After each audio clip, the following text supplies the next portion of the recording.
ಮೊನ್ನೆ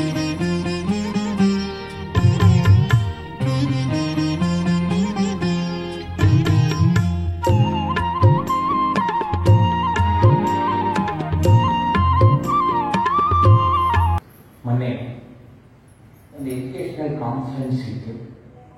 ಅದರ ಟಾಪಿಕ್ ಏನು ಅಂತ ಹೇಳಿದರೆ spiritual education for healthy and empowered Bharat. ಸಶಕ್ತವಾದಂತಹ ಭಾರತವನ್ನು ಕಟ್ಟಲಿಕ್ಕೆ, ಸಶಕ್ತವಾದಂತಹ ಸಮಾಜವನ್ನು ಕಟ್ಟಲಿಕ್ಕೆ ಶಿಕ್ಷಣದಲ್ಲಿ ಆಧ್ಯಾತ್ಮಿಕತೆ ಹೇಗೆ ಹೋಗಬೇಕು ಅನ್ನುವಂಥ ವಿಷಯ ಕುರಿತು ಇತ್ತು. ಆ ದಿಸೆಯಲ್ಲಿ ಮೊನ್ನೆ ಹೋದಾಗ ಸೆಪ್ಟೆಂಬರ್ 5 ಡಾಕ್ಟರ್ ಬಾಲಕೃಷ್ಣನ್ ಅವರನ್ನು ನೆನೆಸಿಕೊಳ್ಳುವಂತಹ ದಿನ. ಹೇಗೆ ಬಾಬಾರವರು ಜನ್ಮವನ್ನು ಕರೆದು ಒಂದು ಸಂಕಲ್ಪವನ್ನು ಮಾಡಿ ಶಾಂತಿ ಯುಗಕ್ಕೆ ನಾವು ದಾಟ್ಕೊಂಡು ಹೋಗ್ತಾ ಇದ್ದೇವೆ, ಸಂಗಮ ಯುಗಕ್ಕೆ ನಾವು ಟಚ್ ಆಗ್ತಾ ಇದ್ದೇವೆ ಅಂತ ತಿಳ್ಕೊಂಡು ಹೇಳ್ತಾ ಇದ್ದೇನೋ, ಹಾಗೆ ನಾವೆಲ್ಲರೂ ವ್ಯಾಕುಲಗೊಳ್ತಾ ಇರುವಂತಹ ಈ ಸಂದರ್ಭದಲ್ಲಿ ಬಹಳ ಸಂಕಲ್ಪವನ್ನು ಮಾಡುವ ಮೂಲಕವಾಗಿ ಸಮಾಜವನ್ನು ಪರಿವರ್ತನೆ ಮಾಡಬೇಕಾಗಿದೆ. ಮೇಡಮ್ ಅವರು ಚೆಂದ ಹೇಳಿದರು, ನಾಶ ಆಗುವುದಲ್ಲ, ಪರಿವರ್ತನೆ ಆಗುವುದು ಇಲ್ಲಿ ಅಲ್ಲ. ಪರಿವರ್ತನೆ ಆಗಬೇಕಾಗಿದೆ. ನಾವು ಆ ದಿಶೆಯಲ್ಲಿ ಸಾಗಬೇಕಾಗಿದ್ದು ಅಗತ್ಯವಾಗಿದೆ ಎನ್ನುವಂಥ ವಿಚಾರವನ್ನು ಹೇಳ್ತಾ, ಬಹಳ ದಿವಸದಿಂದ ನಾನು ಏನು ಆಸೆ ಮಾಡ್ತಾ ಇದ್ದೆ, ಆ ಆಸೆ ಈಡೇರಿದಲ್ಲ ಅನ್ನುವಂತಹ ಒಂದು ಸಂತೃಪ್ತ ಭಾವದಿಂದ 5 ದಿನಗಳ ಕಾಲ ಮೌಂಟ್ ಅಬುನಲ್ಲಿ ಇರುವವರೆಗೆ ಸಾಧ್ಯ ಆಯಿತು. ನಿಜಕ್ಕೂ ಅದು ಶಬ್ದದಲ್ಲಿ ಹೇಳಲಿಕ್ಕಾಗುವುದಿಲ್ಲ. ಅದಕ್ಕೆ ಒಂದು ಮಾತಿದೆ, ಮಾಡಿದ್ದಕ್ಕೆ ಮನವೇ ಸಾಕ್ಷಿ, ಕಂಡಿದ್ದಕ್ಕೆ ಕಣ್ಣೇ ಸಾಕ್ಷಿ. ಇದಕ್ಕೆ ಸಾಕ್ಷಿ ಬೇಕಿಲ್ಲ, ಶಬ್ದ ಸಾಕ್ಷಿ ಆಗುವುದಿಲ್ಲ. ಆ ಶಾಂತಿ ಬಣದಲ್ಲಿ, ಆ ಪ್ರಕೃತಿ ಮಧ್ಯದಲ್ಲಿ, ಆ ಬಾಬಾರವರ ಹೆಜ್ಜೆ ಹೆಜ್ಜೆಗೂ ಕೂಡ ತಮ್ಮ ಧ್ಯಾನ ಮಾಡುವಂತಹ ಮಂದಿರದಲ್ಲಿ ಆತ್ಮ ಪರಮಾತ್ಮನಾಗುವಂತಹ ಒಂದು ಸಂದರ್ಭ ಅವರ್ಣನೀಯ. ಆ ದಿಸೆಯಲ್ಲಿ ಒಂದು ದಿವಸ ಮೇಲೆ ಪಾಂಡವಗಣಕ್ಕೂ ಕೂಡ ಹೋಗಬೇಕಾಯಿತು. ಮೌಂಟ್ ಮೂಗೆ ಹೋದ್ವಿ.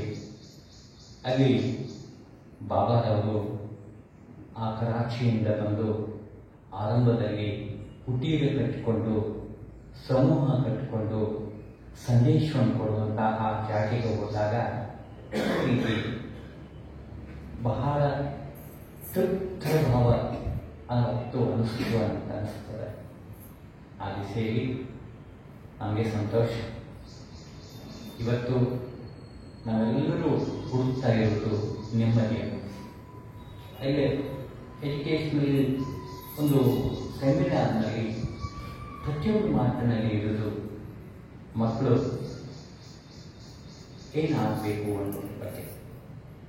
ಒಬ್ಬರ ಒಂದು ಮಾತು ಭಾಳ ಚಂದ ಕೇಳಿದ್ರು, ಎಂಜಿನಿಯರಿಂಗ್ ಕಾಲೇಜ್ಗೆ ಹೋಗಿ ಎಂಜಿನಿಯರ್ ಆಗ್ತೀವಿ, ಮೆಡಿಕಲ್ ಕಾಲೇಜ್ಗೆ ಹೋಗಿ ವೈದ್ಯರಾಗ್ತೀವಿ, ಈ ನರ ನಾರಾಯಣ ಆಗುವುದು ಎಲ್ಲಿ, ಯಾವ ವಿಶ್ವವಿದ್ಯಾಲಯದಲ್ಲಿ?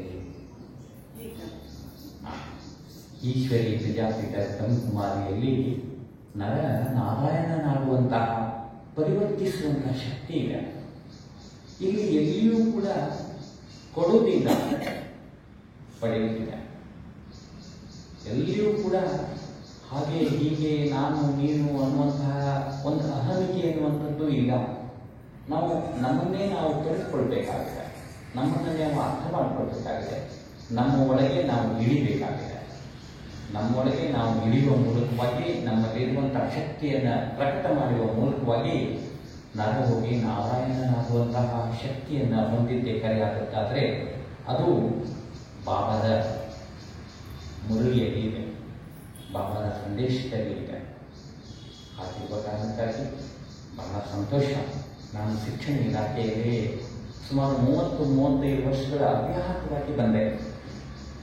ಒಂದು ಕಾಲೇಜ್ ಲೆಕ್ಚರರ್ ಆಗಿ, ಒಂದು ಶಾಲೆಯ ಮುಖ್ಯೋಪಾಧ್ಯಾಯನಾಗಿ, ಆಮೇಲೆ ತಾಲೂಕು, ಜಿಲ್ಲೆ, ವಿಭಾಗ, ರಾಜ್ಯ ಮಟ್ಟದ ಅಧಿಕಾರಿಯಾಗಿ ಶಿಕ್ಷಣದ ಕೈಂಕರ್ಯವನ್ನು ಮಾಡುವಂಥ ಕೆಲಸದಲ್ಲಿ ತೊಡಕೊಂಡೆ.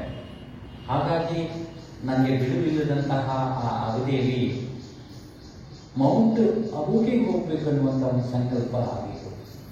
ಆ ಸಂಕಲ್ಪ ಈಡೇರಿದಾಗ ನಾಗರತ್ನ ಮಂಡಾನವರು ಬಹಳ ಸಕಾಲಿಕವಾಗಿ ಫೋನ್ ಹಚ್ಚಿದ್ರು. ಮನೇಲಿ ಸರ್, ತಾವೆಲ್ಲಿದ್ದೀರಿ? ಅಬೂನಲ್ಲಿದ್ದೀರಿ, ನೀವು ತಿರ್ಗಾ ಬರಬೇಕು, ಗುರುವಾರ ದಿವಸ ನಿಮ್ಮ ಸಂದೇಶ, ನಿಮ್ಮ ಅನುಭವ ಹೇಳಬೇಕು ಅಂತ ಹೇಳಿದರು. ಮೇಡಮ್ ಅವರು ಹೇಳಿದ ಹಾಗೆ ಕಣ್ಣು ತುಂಬ ಕರುಣೆ, ತುಟಿ ತುಂಬ ನೋವು, ಮನ ತುಂಬ ನೆನಪು, ಇವು ಇದ್ದಿದ್ದೇ ಕರೆ ಆಗಬೇಕಾದ್ರೆ ಆ ಭಾವನ ಹತ್ರ ಹೋಗ್ಲಿಕ್ಕೆ ಸಾಧ್ಯತೆ. ಯೇಸು ಇದೇ ಮಾತನ್ನು ಹೇಳ್ತಾ ಇದ್ದಾರೆ. ಯೇಸು ಇದೇ ಮಾತನ್ನು ಹೇಳ್ತಾ ಇದ್ದಾರೆ. ಮಕ್ಕಳೇ, ನೀವು ಮಗು ಆಗದೆ ಸ್ವರ್ಗದ ಭಾಗವನ್ನು ತಟ್ಟಲಾಗಿರಿ ಅಂತ. ಮಗುನೇ ಆಗಬೇಕಾಗಿದೆ. ಮೇಡಮ್ ಅವರು ಹೇಳಿದ ಹಾಗೆ ಮುಗ್ಧ ಮಗು ಹಾಗೆ ನಮಗೆ ಸಂತೋಷವನ್ನು ಕೊಡ್ತದೋ ಹಾಗೆ ನಾವೆಲ್ಲ ಮರೆತು ಮಗುನೇ ಆದದ್ದಾದರೆ ಆ ಭಾವನ ಹತ್ರ ಹೋಗ್ಲಿಕ್ಕೆ ಸಾಧ್ಯ ಇದೆ. ಬ್ರಹ್ಮ ತೇಜ ಹೊಂದಲಿಕ್ಕೆ ಸಾಧ್ಯ ಇದೆ. ನಾವೆಲ್ಲರೂ ಜಾತಿಯಿಂದ ಬ್ರಾಹ್ಮಣ ಅಲ್ಲ, ತೇಜದಿಂದ ಬ್ರಾಹ್ಮಣ ಆಗುವಂಥ ಶಕ್ತಿ ಆಗ್ತದೆ ಅನ್ನುವಂಥ ಮಾತನ್ನು ಹೇಳುವ ಮೂಲಕವಾಗಿ ಬಹಳ ಸಂತೋಷ. ಇವತ್ತು ನಾನು 70ನೇ ವಯಸ್ಸಿಗೆ ಕಾಲಿಡುತ್ತಾ ಇರುವಂಥ ಸಂದರ್ಭ ಇದೆ. ಈ ಸಂದರ್ಭದಲ್ಲಿಯೂ ಕೂಡ ಒಂದು ಯುಕ್ತ ಭಾವವನ್ನು ನನ್ನ ವೃತ್ತಿಯಿಂದ ಶಿಕ್ಷಣದಲ್ಲಿ ಬಂದಿರಬಹುದು. ಈಗ ಪ್ರವೃತ್ತಿಯಿಂದ ಇಂತಹ ವಿಚಾರಗಳನ್ನು ಹಂಚಿಕೊಳ್ಳುವ ಮೂಲಕವಾಗಿ ನಾವೆಲ್ಲರೂ ಆ ಭಾವನ ಆಸೆ ಇದ್ದಂತೆ ಸಂಗಮ ಯುಗಕ್ಕೆ, ಪರಿವರ್ತನಾ ಯುಗಕ್ಕೆ ಅಣಿ ಆಗುವುದು ಅಗತ್ಯವಾಗಿದೆ ಅನ್ನುವಂಥ ಮಾತನಾಡುವಲ್ಲಿ ಬಹಳ ಸಂತೋಷ.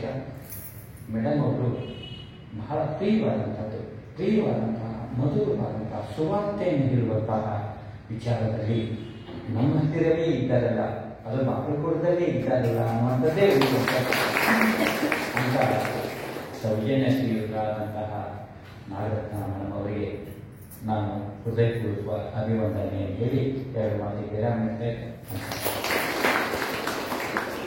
ಹೋಗ್ತಾರೆ. ಇಲ್ಲೇ ಕೂತ್ಕೊಳ್ರಿ, ಎಲ್ಲರ ಹೋಗ್ಬೇಡ್ರಿ. ಶಾಂತಿ.